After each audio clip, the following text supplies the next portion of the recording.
Washington, the timeline has changed for a decision on punishing Syria for a suspected chemical weapons attack.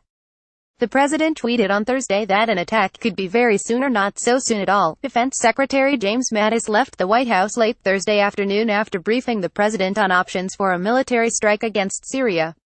But shortly afterward the White House said, no final decision has been made. That was a marked change from Monday when a decision seemed imminent.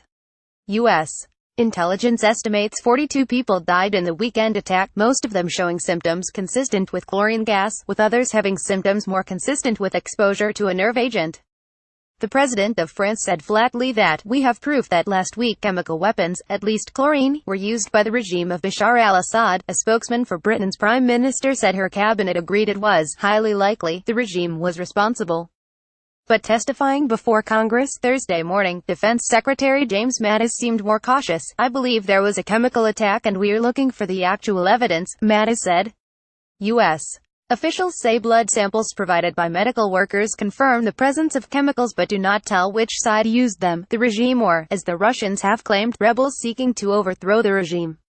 An international team of experts is expected to arrive in Syria on Saturday, but even if they are allowed to visit the scene of the attack they will not be able to determine who did it. They can only say they found evidence or did not, and as each day goes by, as you know, it's a non-persistent guess, so it becomes more and more difficult to confirm it, Mattis said.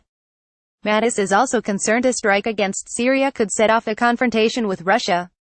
He has cancelled plans to be out of town and President Trump is speaking with the leaders of both France and Great Britain.